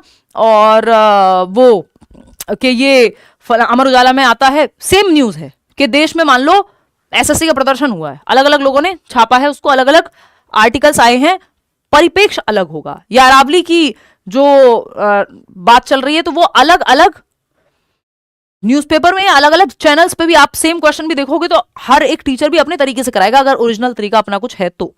ठीक, तो ये बच्चे को अलग अलग पहलू से किसी चीज को देखने का मौका मिलेगा, क्रिटिकल थिंकिंग विकसित होगी। बिल्कुल सही बात है कि किसी चीज को कहने के कितने पहलू हो सकते हैं किसी चीज में, ये वो समझ पाएगा। एनालिसिस के माध्यम से क्रिटिकल थिंकिंग जगेगी, ये बात सही है, क्रिटिकल थिंकिंग को बढ़ावा मिलेगा।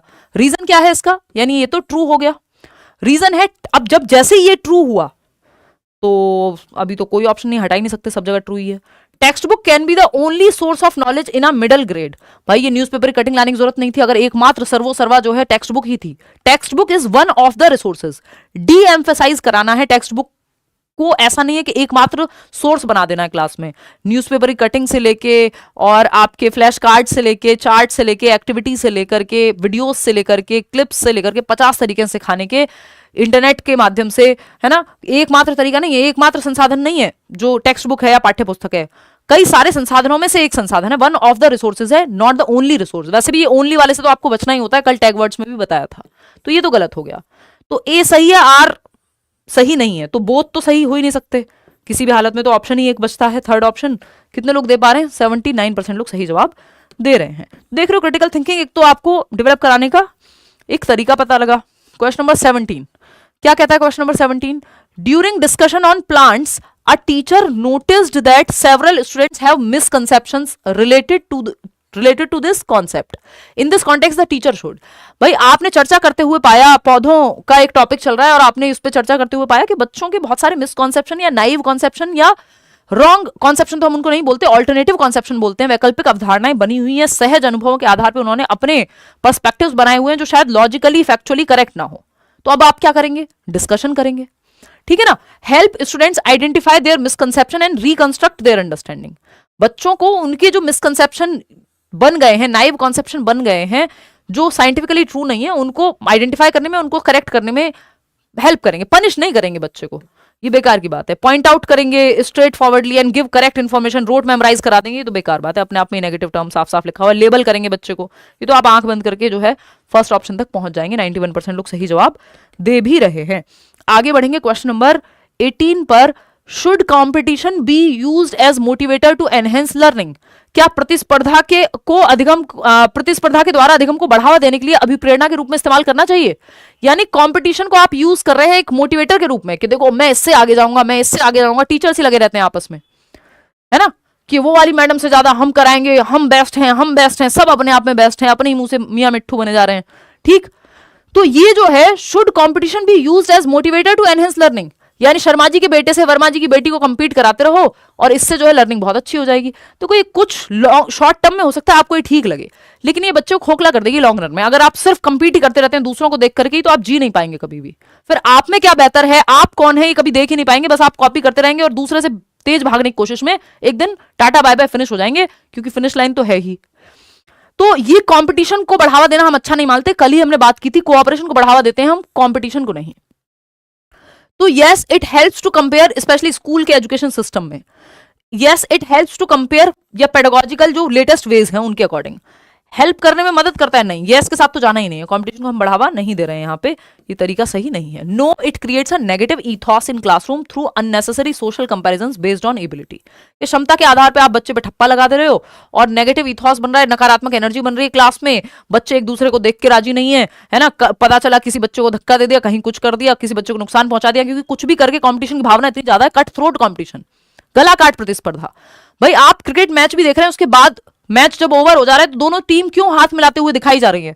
कि गेम है, ये स्पिरिट ऑफ द गेम है, कि टॉलरेट करना आप सीख पा रहे हो, कोऑपरेट करना आप सीख पा रहे हो, अपना बेस्ट दे रहे हो, फिर भी हार सकते हो, हार जीत गेम में लगी रहती है, ये सीख रहे हो। तो हैंडशेक कर रहे हैं, चाहे आपका अंदर से आप रो रहे हो कि वर्ल्ड कप हार गए, तो वो स्पिरिट ऑफ द गेम है। तो क्योंकि उससे फिर क्या होगा, नेगेटिव ईथॉस क्रिएट हो जाएगा अगर हम सिर्फ यही भावना रखेंगे। तो दूसरी जगह भी नो है, बट रीजन क्या दिया है, it can only be used for students with special needs. ये तो बकवास बात है कि सिर्फ स्पेशल नीड वाले बच्चों को कंपीट कराओ, बेकार बात। Second option is the right answer. वैसे भी ये ओनली वाले ऑप्शन से आपको बचना ही होता है, ये कोई किसी का भला इसमें होता नहीं है। क्वेश्चन नंबर 19 देखिएगा, विच of the following requires metacognitive capacities, यानी परासंज्ञानात्मक क्षमताओं की जरूरत कहां कौन से ऑप्शन में पड़ेगी? मेटाकॉग्निटिव मतलब thinking about thinking, beyond thinking, planning, reviewing, strategising, इन सब में मेटाकॉग्निशन की जरूरत पड़ती है।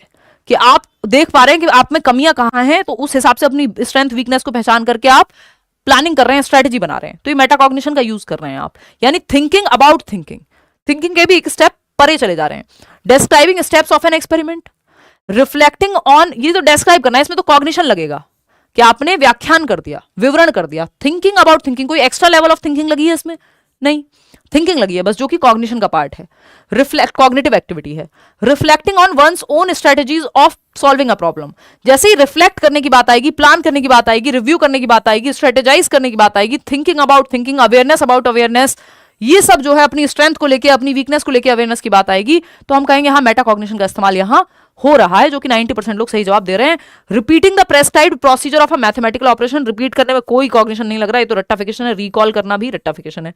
तो सेकंड ऑप्शन ही एकमात्र सही उत्तर यहां बचता है। क्वेश्चन नंबर 20 देखिएगा, क्या कहता है भाई? 20वां सवाल फटाक से जवाब देंगे, बहुत आसान सवाल है। The development period in which internalised norms are questioned and the opinions of the peer group usually become more important than family is called what stage? यानी विकास की कौन सी अवधि है जहां आत्मसात मानकों पर प्रश्न उठाया जाता है? यानी इंटरनलाइज्ड नॉर्म्स, कि हमने मान लिया है भाई हमारे घर में तो ब्लैक गाड़ी नहीं लेते हैं, फॉर एग्जाम्पल, ऐसा नहीं है, तो मेरे एक दो दोस्त हैं जिनके यहाँ ये होता है, तो या किसी घर में पर्टिकुलर दिन को जो है कपड़े नहीं धुलते हैं, है ना, या फिर और 50 तरह की चीजें हो सकती हैं अलग अलग रिलीजन में, या जो भी नॉर्म्स चले आ रहे हैं उस समाज में, उनको जो इंटरनलाइज्ड नॉर्म्स है, बच्चा उनको क्वेश्चन कर रहा है कि यार ये क्यों है, इनका कोई मतलब भी है नहीं है, बस चले आ रहे हैं, है ना, कोई रीजन है इसके पीछे, कोई साइंटिफिक रीजन है कि बिल्ली रास्ता काट जाए तो नहीं जाना है आगे? बच्चा क्वेश्चन कर रहा है इनको। And the opinions of the peer group, जो उसके दोस्त हैं उनकी जो ओपिनियन है, उनका जो थॉट है, वो ज्यादा इंपॉर्टेंट हो जाता है परिवार से। वो परिवार से लड़ लेगा, दोस्तों की मानेगा, दोस्तों में रहना ज्यादा पसंद करेगा। सिंपल एडोलेसेंस है ये, फीलिंग ऑफ रिवोल्ट है, विद्रोह की भावना, है ना। एडोलेसेंस 12 से 18 और पीयर ग्रुप का तो एक्सट्रीम प्रभाव होता ही है, ठीक। तो ये एक बात हुई। आगे बढ़ेंगे, क्वेश्चन नंबर 21 देखिएगा और जवाब दीजिएगा फटाफट। अगर हम देखते हैं यहां तो ये क्या कहता है भाई, question number 21, seeing that their son Ravi was interested in reading and could read at the age of 3।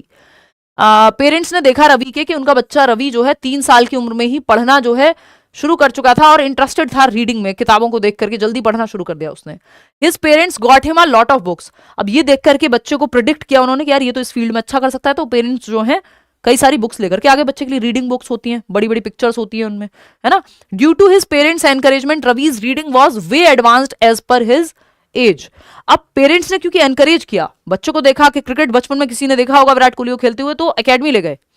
तो टैलेंट को देख के ये रिकॉग्नाइज कर पाना कि बच्चे में कोई क्षमता है, टैलेंट है, हेरिडेटरी है, कुछ हद तक नेचुरल टैलेंट है, अब उसको एनवायरमेंट भी वैसा ही दे रहे हो, तो ये तो अच्छी बात है।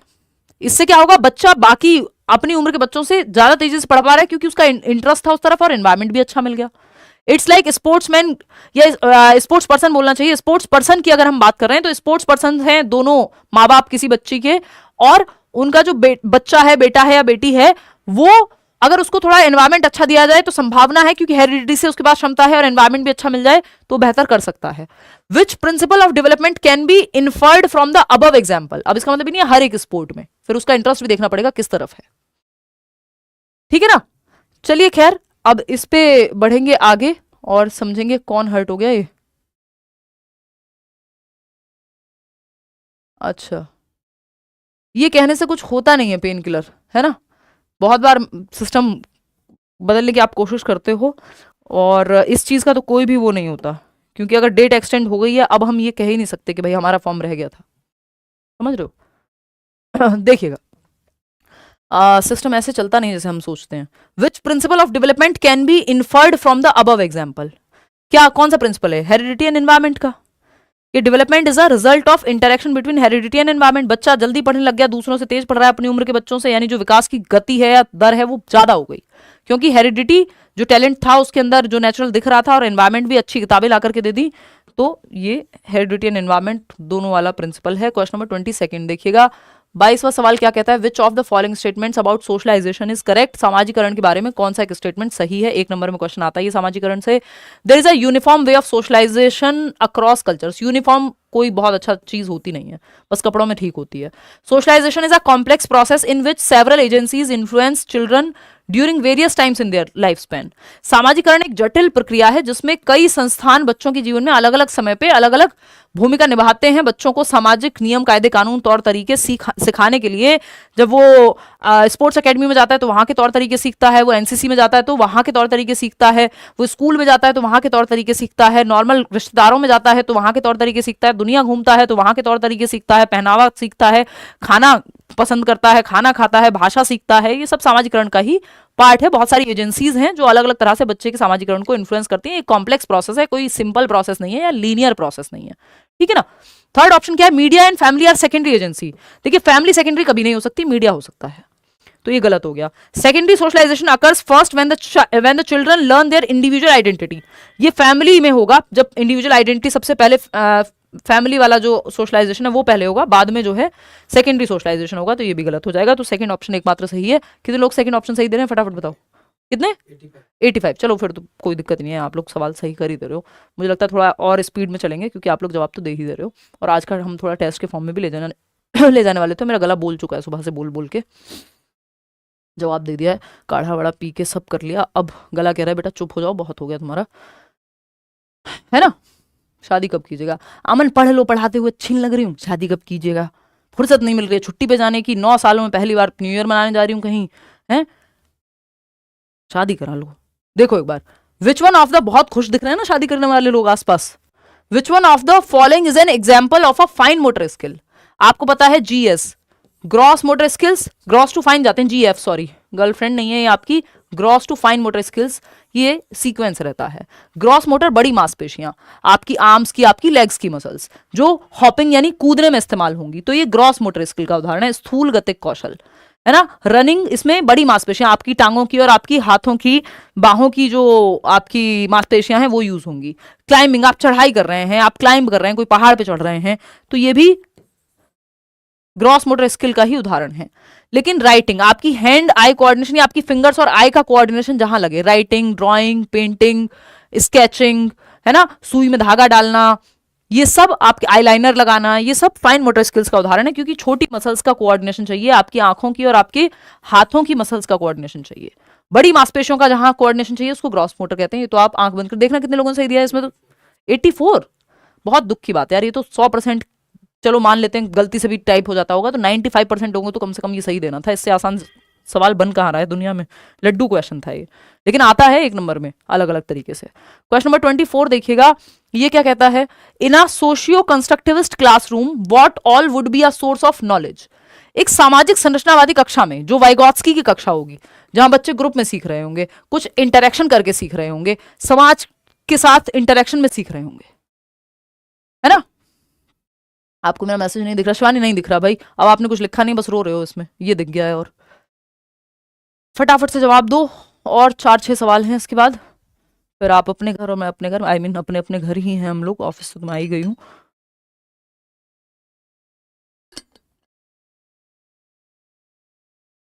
मैम सुपर टेट का बैच, सुपर टेट पे फाइनल न्यूज़ आने दो, अभी वो एग्जैक्ट न्यूज़ है भी नहीं, अलग अलग न्यूज़पेपर्स अलग अलग बातें छापे जा रहे हैं, तो अभी उसको आने तो दो, पहले सिलेबस निकालने दो ना, यूपी टेट का कुछ आते पते हैं, ठीक है ना।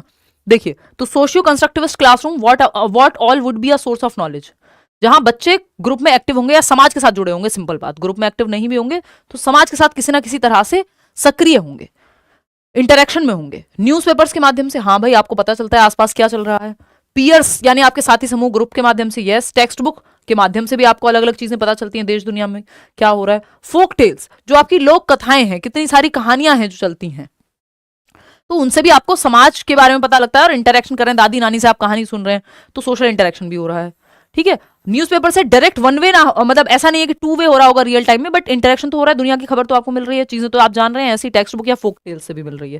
तो first, second, third, fourth option is the right answer, 72% लोग सही जवाब दे रहे हैं। सोशियो कंस्ट्रक्टिविज्म का मतलब ये नहीं कि हर टाइम ग्रुप में मिलेंगे बच्चे, किसी भी ऑप्शन को आप नकार नहीं सकते हो ना, है तो चारों ही positive. A student is likely to experience dash when attribution for success is considered internal and dash when attribution for failure is considered external। ये जवाब अगर आप लोग 70% लोग भी सही दे देंगे तो मैं मान जाऊंगी आप लोगों को कि हाँ आपकी तैयारी सही दिशा में जा रही है। क्वेश्चन मुश्किल नहीं है, पढ़ के बस सही तरीके से जवाब देना मुश्किल है, मुश्किल भी नहीं है, मतलब उसमें आप थोड़ा पैनिक कर जाते हैं। सिर्फ 51% लोग कह रहे हैं और वो भी गलत कह रहे हैं। दिखाना इसका रेशो, मैं देखती हूँ, रुको। तो अगर मैं देखूं यहां, तो सही जवाब देने वालों की जो संख्या है वो है सिर्फ 36%। वो भी तब बदल रहे हो आप लोग ग्रेड के जैसे जब मैंने कह दिया कि गलत दे रहे हो। 53% लोग जवाब देख रहे हो, तुक्के लगा रहे हो। A student is likely to experience dash when attribution for success, यानी उसकी जीत का जो श्रेय है वो आप इंटरनली आरोपित कर रहे हो कि यार तुमने बहुत मेहनत की इसलिए तुम जीते हो, तो प्राइड महसूस होगा, बच्चे को गर्व की भावना आएगी, हाँ यार मेहनत की और जीते हैं, तो प्राइड की भावना आएगी। अब प्राइड तो हमने ऐसा सुना है अपने कल्चर में जैसे गर्व करना तो बड़ी खराब बात है, भाई अपनी मेहनत पर गर्व करना बड़ी खराब बात है जैसे, तो वो बेवकूफी है। अगर ऐसा आप सोच रहे हैं तो वो बहुत समझदारी की बात नहीं है, ठीक है ना। एंड डैश क्योंकि आपने इंटरनल रखा है ना, अगर आप फेल होते तब भी आप यही कहते कि मेरी मेहनत में कमी रह गई थी, टीचर में कमी नहीं ढूंढते या आप सिस्टम में कमी नहीं ढूंढते, समझ रहे हो। एंड डैश क्योंकि सिस्टम सबके लिए एक ही जैसा है। And dash when attribution for failure is considered external, अगर आप फेलियर का रीजन बाहर रख दोगे तो आपको आएगा गुस्सा कि सिस्टम ने फेल करा दिया, सिस्टम स्टार्ट नहीं हुआ था, पेपर ऑनलाइन था, भाई जो कि सही भी हो सकता है कई बार, लेकिन अगर आपने एट्रीब्यूशन बाहर रखा तो आपको आएगा गुस्सा, क्योंकि बाहर आप कंट्रोल नहीं कर सकते, आप इंटरनल फैक्टर्स को ही कंट्रोल कर सकते हो, खुद को ही कंट्रोल कर सकते हो कि समय कम है लेकिन आपकी स्पीड तेज है तो आपने पेपर कर लिया पूरा, तो ये आपका एंगर आएगा आपके अंदर। अगर आपने फेलियर को बाहर डायरेक्ट कर दिया और जो सक्सेस है उसको इंटरनली कि मेरी मेहनत से हुआ है तो आपको गर्व महसूस होगा, और अगर फेलियर को आपने बाहर डाल दिया तो आपको क्रोध आएगा, क्योंकि फिर दुनिया की वजह से फेल हुए हो, आप जीते हो तो अपनी वजह से जीते हो, तो ये प्राइड और एंगर का गेम चलेगा। अगर यहां पे आपने इंटरनल डाला होता फेलियर को भी तो हो सकता है आप शेम महसूस कर रहे होते या एंग्जाइटी महसूस कर रहे होते, तो एक ही कॉम्बिनेशन है जो यहाँ सही बचता है। तो ये पॉजिटिव और नेगेटिव इमोशंस का खेल है कि जैसे आप सोचते हैं उस तरह से आपके इमोशंस, फिर जो थिंकिंग है, कॉग्निशन है आपका, वो इमोशंस को प्रभावित करता है। Children in dash stage can solve problems mentally but the problems themselves have to be related to materials and not symbols. यानी बच्चा मेंटली मानसिक रूप से समस्याओं का समाधान ढूंढ सकता है, बट समस्या जो है वो पूरी तरह से मेंटल नहीं होनी चाहिए, वो बाहर मटीरियलिस्टिक या मटीरियल्स होने चाहिए, related to materials and not symbols. कि सिंबल्स के मान लो एक्स का मान इतना है, ये नहीं होना चाहिए। मानना ना पड़े, बच्चे को दिखे कि 2 सेब हैं, 2 में से 1 चला गया, ये 20 सेब हैं, 5 दे दिए एक बच्चे को, 5 दे दिए एक बच्चे को, 4 बच्चों में बराबर बांट दिए तो कितने बचे, तो या कितने गए होंगे, तो आप कहोगे भाई 5-5 सेब 4 ग्रुप में बांट दिए आपने, या 4 बच्चों को बांट दिए। तो वो मटेरियल या concrete material touch and feel कर सकता है जिस चीज को, उसका वो प्रॉब्लम सॉल्व कर देगा बच्चा, उतना लॉजिक उसमें आ चुका है। 7 से 11 वर्ष कॉन्क्रीट ऑपरेशनल। अगर सिंबल्स को सिंबल्स की जगह रख के सॉल्व कर पाता तो ये फॉर्मल ऑपरेशनल हो जाता है ना, और सिंबॉलिक थॉट पहली बार आ रहा होता तो प्री ऑपरेशनल हो जाता। ठीक है, तो ये 3 चीजों में डिफरेंस है। आगे बढ़ेंगे, पियाजे का क्वेश्चन है, क्वेश्चन नंबर 27 देखिएगा। वाइल पियाजे views children as dash, Vygotsky views children as dash. जहां पियाजे बच्चों को कैसे देखते हैं, एक्टिव ही देखेंगे, एक्टिव देखेंगे, पैसिव तो नहीं देखेंगे ना, तो ये दोनों ऑप्शन तो आप पहले ही हटा दो भाई, ये दोनों ऑप्शन तो हट ही गए, क्योंकि बच्चे को निष्क्रिय तो ना पियाजे देखते हैं ना वाइगॉत्स्की देखते हैं, तो सेंस ही नहीं बनता इनका, तो ये पिक्चर से ही बाहर हो गए। अब आपके पास सिर्फ 2 ऑप्शन है, दोनों में से चूज करना है आपको। 83% लोग सेकंड ऑप्शन कह रहे हैं, देख लेते हैं। वाइल पियाजे views children active in manipulating ideas, यानी आइडियाज पे वर्क करना, उनको चेंज करना, उनमें हेरफेर करना, हाँ सही बात है, एक्टिवली, दोनों बातें सही हैं। वाइगॉत्स्की व्यूज चिल्ड्रन एज पैसिव इन सोशल कॉन्टेक्स्ट, पैसिव नहीं देखेंगे वाइगॉत्स्की और पियाजे में, ये तो कॉमन बात है कि दोनों बच्चे को एक्टिव रखते हैं, एक समाज में और एक एनवायरमेंट में। तो एक्टिव इन मैनिपुलेटिंग आइडियाज और एक्टिव इन सोशल कॉन्टेक्स्ट, सामाजिक संदर्भों में, डिबेट में, डिस्कशन में, ग्रुप में बच्चे सीख रहे हैं। सेकंड ऑप्शन 92% लोग सही जवाब दे रहे हैं। I am very proud of you कि भैया आपने जो है, वेरी क्या होता है वैसे, प्राउड ऑफ यू ही ठीक था, है ना, ये सुपरफ्लुअस बना दिया हमने इसको। 28 देखिएगा, क्वेश्चन नंबर 28 देखिए, फटाफट से जवाब दीजिएगा। Orthopaedically impaired children are likely to have, यानी जिन बच्चों को अस्थि बधिर बच्चे या फिर जिनको हड्डियों से संबंधित समस्या होती है, जिन बच्चों को ऑर्थोपेडिक्स की इंपेयरमेंट होता है, उनको क्या होने की संभावना बढ़ जाएगी। बहुत बड़े सृजन, तो डिस्ग्रेफिया, डिस्थीमिया, डिस्थीमिया थोड़ा सा मेंटल स्टेट है कि एक माइल्ड डिप्रेशन जैसा महसूस हो रहा है व्यक्ति को, सब उजड़ा उजड़ा लगेगा, जैसे यूटोपिया में सब बढ़िया बढ़िया लगता है, ये डिस्टोपिया डिस्थीमिया टाइप की स्थिति है जहां नेगेटिव इमोशंस आप फील कर रहे हैं, एक माइल्ड डिप्रेशन जैसा आपको महसूस हो रहा है। डिसकैलकुलिया तो कैलकुलेशन से संबंधित है, ये तो मेंटली है, फिजिकल या हड्डियों का इसमें क्या रोल है ना, फिजिकल तो इसमें कुछ करना नहीं। डिसलेक्सिया भी पढ़ने से संबंधित है, इसमें भी कोई फिजिकल एक्टिविटी का लेना देना नहीं है, ऑप्शन ही एक बचेगा। बड़ी शर्म की बात है, 70% लोग सेकंड ऑप्शन पे लगे पड़े हैं भाई। ऑर्थोपेडिक्स, हड्डियों की दिक्कत, हाथ पैरों में दिक्कत हो सकती है, जोड़ों में दिक्कत हो सकती है, तो पेन पकड़ने में, पेन चलाने में दिक्कत हो सकती है। डिस्ग्रेफिया की तो संभावना है भी, डिस्थीमिया की कैसे है कि ये नया सा लग रहा है, चलो इसी पे लगा देते हैं। घूम गए हो एक इतने प्यारे से सवाल में। देखना 1 कितने लोग दे रहे हैं जवाब, मात्र 24% लोग, वो भी मेरे इतना कहने के बाद बढ़े होंगे, 24% लोग सही जवाब दे रहे हैं, बाकी सब गलत जवाब दे रहे हैं। डिस्थीमिया डिप्रेसिव फीलिंग है अपने आप में एक तरह की, ये मेंटल स्टेट से संबंधित है, हड्डियों की प्रॉब्लम नहीं है कुछ। अगर हड्डियों में या जोड़ों में कोई समस्या है तो उसकी वजह से लिखने में दिक्कत आ सकती है, बच्चे को पेन पकड़ने में दिक्कत आ सकती है, मूवमेंट में दिक्कत आ सकती है, जिसके कारण डिस्ग्रेफिया हो सकता है, यानी लेखन संबंधी विकार तो संभव है। या अगर डिस्प्रेक्सिया ऑप्शन में होता तो सिंपल फिर तो आंसर हो ही जाता है ना, कि वो भी मोटर स्किल्स के कोऑर्डिनेशन से ही संबंधित होती है। लेकिन अगर जिसका मोटर स्किल्स का कोऑर्डिनेशन, यानी मान लो डिस्प्रेक्सिया है, तो उसको लिखने में भी तो दिक्कत हो सकती है। तो एक ही ऑप्शन सही बच रहा था आसपास का, आपने तुक्के लगा डाले, शाबाश। क्वेश्चन नंबर 29 देखिएगा क्या कह रहा है ये। As per Jean Piaget's theory of cognitive development, मैंने डाले हैं जान करके क्वेश्चंस पियाजे के, पियाजे वाइगॉत्स्की से 6 क्वेश्चन आ जा रहे हैं मिल के, है ना, अभी लास्ट पेपर ही उठा के देख लो। As per Jean Piaget's theory of cognitive development at which stage do most children clearly understand past, present and future. देखना ध्यान से पढ़ना, मोस्ट चिल्ड्रन क्लियरली अंडरस्टैंड, यानी कंप्लीट क्लैरिटी आ जाती है, स्पष्ट रूप से वर्तमान, भूत और भविष्य को समझने लगते हैं। यानी कल जो गया है, जाने वाला कल, पास्ट वाला, भूतकाल वाला कल, आने वाला कल, भविष्य, और जो प्रेजेंट में आज है यानी वर्तमान, इन तीनों की क्लियर कट समझ बच्चे में आ जाती है। किस स्टेज में? शाबाश, बहुत बढ़िया, 57% लोग गलत जवाब दे रहे हैं। जरा मैं एक बार देख लेती हूं कि आप लोग, इतना बेसिक सवाल है ये, और 30% लोग ही सही जवाब दे रहे हैं, बाकी सब गड्ढे में है इस समय। अभी के लिए ठीक कर लेंगे, निकाल लेंगे गड्ढे से, कोई बात नहीं, इसीलिए पढ़ रहे हैं, असेसमेंट फॉर लर्निंग हो रहा है। यानी 56% लोग कह रहे हैं कि आंसर जो है ये होगा। कितना, 20% कितना है कॉन्क्रीट ऑपरेशनल? 30%। अब 32% है, ये स्थिति जो है यहां है। मतलब सही जवाब इसका कॉन्क्रीट ऑपरेशनल है, फॉर्मल नहीं है। बाकी सबकी तो काउंटिंग ही क्या करें। मैं एक बार को बहुत अच्छा मान लेती आप लोगों को अगर 56% लोग जवाब ये दे रहे होते, इसकी संभावना फिर भी ज्यादा थी। एनीवे, देखो सेंसरी मोटर का तो कोई लेना देना है नहीं, जन्म से 2 वर्ष के बच्चे को तो अपना ही पता, अपनी ही सेंसेस एक्टिविटीज कर ले, वो सब बहुत बढ़िया है, इतना ही इनफ हो जाएगा।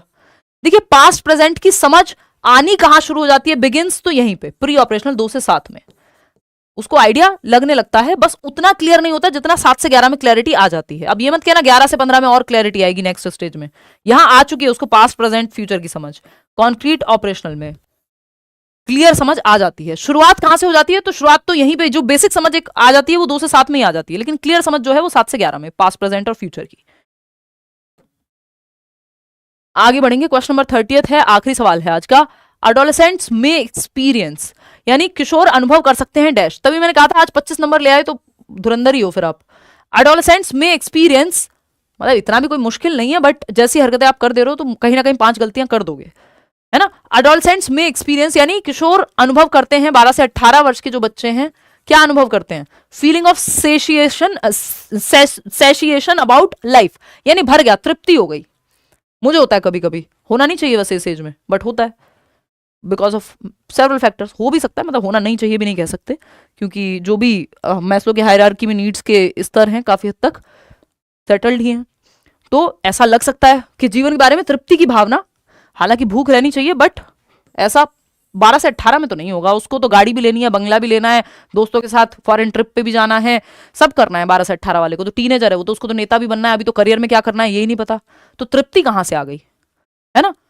तृप्ति डिमरी की बात नहीं कर रहे हैं, एनिमल मूवी मत चले जाइएगा प्लीज। तृप्ति से मतलब यहां सेसिएशन से है, यानी भर गया मन, ठीक है ना। तो ये फीलिंग ऑफ सेसिएशन अबाउट लाइफ ये इस उम्र में नहीं आती, ये कहीं बुढ़ापे में जाकर के आएगी। आपने बहुत कुछ अचीव कर लिया है, आप क्वेश्चनिंग कर रहे हैं, बहुत सेल्फ एक्चुअलाइजेशन के पथ पे चल रहे हैं, तब ऐसा लगे तो समझ में आता है। Anxiety and concern about themselves, ये तो बेचारे अभी यही हैं। आइडेंटिटी क्राइसिस है, मैं करूंगा क्या, मैं हूं कौन, मुझे लोग बड़ा समझ रहे हैं, बच्चा समझ रहे हैं, मुझे आइडेंटिटी क्या होगी, मेरी करियर क्या परस्यू करूंगा, है ना, प्रेम कहां होगा, ये सब बातों में वो तो अभी है, अपने बारे में चिंता है, खुद से निकले तो सोचे ना। Feeling of fear about since committed in childhood, बचपन में किए गए पापों के प्रति भय की भावना, बकवास बात है एकदम, ये बाबा बंगाली टाइप बात है, इससे दूर रहें, इसका यहाँ एक्चुअल रियलिटी से कोई संबंध नहीं है। फिर आता है फीलिंग ऑफ सेल्फ एक्चुअलाइजेशन, इसके लिए अभी बहुत पापड़ बेलने हैं, अभी तो बच्चे को अपना पर्पस नहीं पता, वो किस चीज में अच्छा है, किस फील्ड में जाएगा, क्या सच क्या झूठ, है ना। वो जो बाकी की स्टेजेस हैं, फिजियोलॉजिकल नीड्स बहुत हद तक पूरी नहीं हुई है, रोटी कपड़ा मकान, पिताजी अगर घर से निकाल दें या माताजी, तो पता नहीं है कि 4 दिन बाबू सोना कहाँ कहेंगे, वो तो फिजियोलॉजिकल नीड्स पिताजी ने पूरी की हुई हैं, तो सेल्फ एक्चुअलाइजेशन तो अभी, या माताजी ने पूरी की हुई है, तो सेल्फ एक्चुअलाइजेशन तो अभी बहुत दूर है। तो आपकी जो सेल्फ एक्चुअलाइजेशन है वो तो हाईएस्ट लेवल है कि आप पर्पस तलाश रहे हैं, आपका हाईएस्ट पोटेंशियल क्या हो सकता है वो आप कर रहे हैं, दुनिया घूम रहे हैं, मतलब जानना चाह रहे हैं खुद को। तो अगर हम देखें फिजियोलॉजिकल नीड्स या सेफ्टी नीड्स, फिर लव एंड बिलोंगिंगनेस की नीड्स, फिर सेल्फ एस्टीम की, समाज में थोड़ी इज्जत चाहिए, फिर कहीं सेल्फ एक्चुअलाइजेशन जाकर के आएगा कि आपके सेफ्टी वेफ्टी हो गई, 4 पैसे कमा लिए, इज्जत कमा ली, सब कर लिया, अब क्या है, ठीक है ना। इसमें तो गलती कर दे रहे हो, लेंदी तो छोड़ ही दो। Anxiety and concern about themselves, बच्चे जो हैं अपने ही करियर को लेकर के एंग्शियस हैं। आउट ऑफ 30 क्वेश्चंस कितने क्वेश्चंस आपने ठीक किए ये आप बताइएगा। और ये पीडीएफ जितनी भी पेंडिंग है पिछले 4 सेशंस की, और भी टैग वर्ड वाली, असर्शन रीजन वाली, ये एक एक करके आपको कल परसों में देखने को मिल जाएंगी, कल तो नहीं परसों में देखने को मिल जाएंगी, कल भी मैं ट्राई करूंगी वैसे, ठीक है ना। तो अब हम सीधा मिलेंगे अगले साल 5 तारीख को, 4 को मैं आ जाऊंगी, हो सकता है 4 को भी सेशन लगा दूं, बट अगर मैं थकी हुई रही तो 5 को लाऊंगी, मंडे है 5 को, ठीक है ना। तो 8-9 दिन के लिए हम लोग नहीं मिल रहे हैं, मतलब ऑलमोस्ट 10 डेज।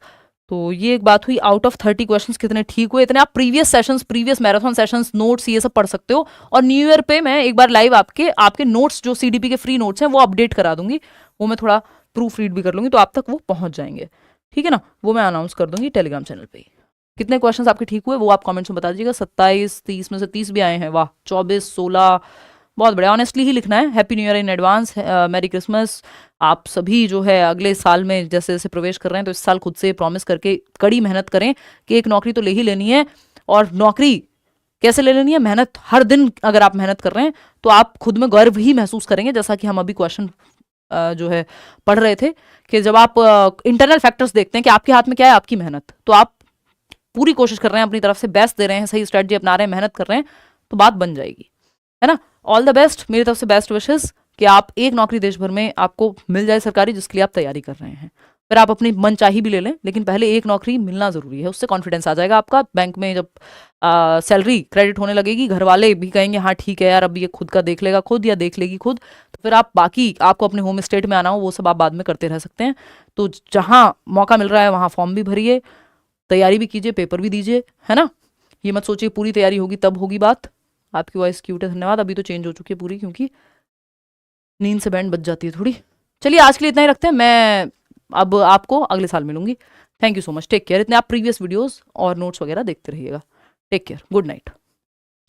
कमेंट्स में बता दीजिएगा कोई आपका सवाल हो। और अब लेवल हम धीरे धीरे जब न्यू ईयर में जाएंगे तो बहुत सारी चीज़ें हैं जो आपको उस तरह से करानी है, जैसे प्याजे पे क्वेश्चन कराने हैं, सीसी पे क्वेश्चन कराने हैं, कई सारे टॉपिक्स पे क्वेश्चन कराने हैं, और भी कुछ कुछ चीज़ें, वो आप एक महीना पूरा अगर सिर्फ सेशन देख लेंगे रात को 9 बजे आकर के, तो बात आपकी बन जाएगी। और मैं कोशिश करूंगी कि 9 बजे ही फिर उसको शुरू कर दिया करें। चलिए take care, bye, happy new year.